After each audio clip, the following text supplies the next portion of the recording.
Well, we've been looking together at what is prayer. And we've been seeing over the last couple of videos that on one level prayer is easy. It's easy to define and do. In that, we can say quite simply that prayer is speaking with and encountering God. And also it's easy to do. We can just say speak to God as Christians. He is our Heavenly Father. But on another level it is difficult. It's difficult to define and difficult to do, for all kinds of reasons.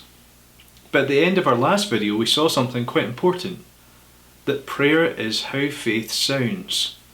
And so what we need really then to go deeper into prayer is not a list of tips and tricks mainly. It is instead something that will help us stimulate our faith. And we do that by looking to Jesus, the object of our faith. And when you look at the Bible and you see Jesus' life and how he prayed, it is a wonderful thing. Almost a beautifully mesmerising thing. That was true of those who were there around Jesus at the time. His disciples begged him, "Lord, teach us to pray." And it's no wonder, is it? For Jesus was the perfect prayer. And we see him pray in all kinds of ways. He prayed with others, he prayed sometimes alone, away in the desert or up mountains. He prayed short prayers of spontaneous thanks to the Father, and he prayed in more concerted ways. He prayed for God's purposes to be fulfilled through him, and he also prayed for himself and for others. I want to put up some verses now to help you think about Jesus' prayer life more, that you might study these passages for yourself and be drawn to the beauty of Jesus' own prayer life and his teaching on prayer.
So Jesus shows us that prayer is hard but possible.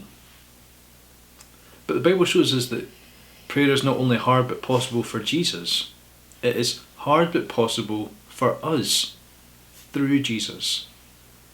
We see this at the cross. There we see that Jesus did something that changed reality forever. He opened the way to God. All the gospel writers centre their gospel on Jesus' death and resurrection. It is what everything in their gospels is pointing to. And just for a minute or two, I want to take us to Matthew's account of the gospel and show how he ties together some Old Testament allusions, Jesus' death, and a supernatural event that occurred at the same time. The first Old Testament allusion is to the Passover. In the chapters approaching Jesus' crucifixion, Matthew points to the fact again and again that they were at the Passover. And then, at the point of Jesus' death, we're told that darkness fell for 3 hours at midday, a supernatural and unusual experience. But to those who knew that first Exodus story and of the first Passover, this would have been very reminiscent. There was darkness followed by death. And here with Jesus there is darkness followed by death. There in Egypt, it was that the lambs were given so that sons could be saved and passed over. Here, a son is given that many might be passed over. The second Old Testament allusion is that Jesus then prays in the terms of Psalm 22, my God, why have you forsaken me?" Which is a psalm that recounts the words of David, God's anointed king, who felt an abandonment, a forsakenness.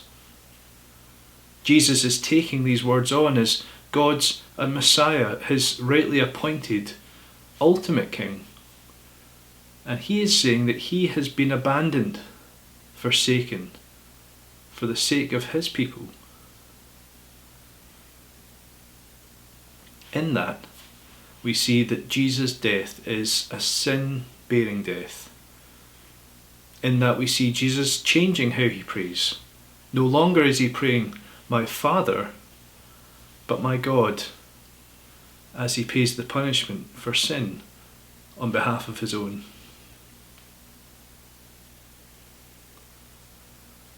Jesus dies. And then Matthew, instead of concentrating on the scene there around Jesus, immediately takes us across the city to the temple, where there is, as there has always been, a great curtain, 60 feet, almost 20 metres tall, and as thick as the span of a hand.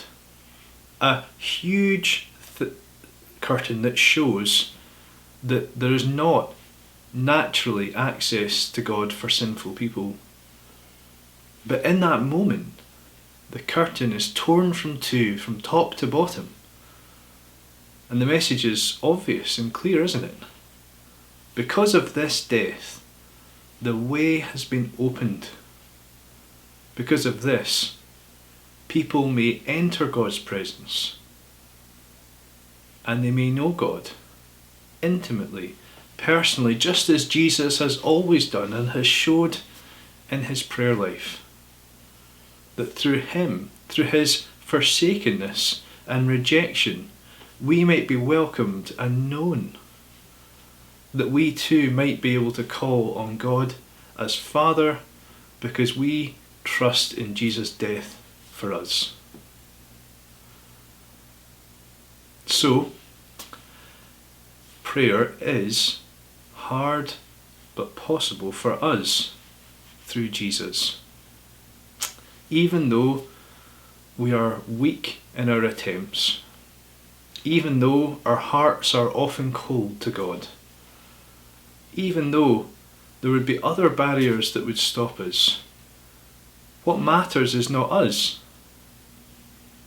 What matters is that we have this access, this foundation for prayer, which is that we may come freely to the Father because Jesus has done everything for us.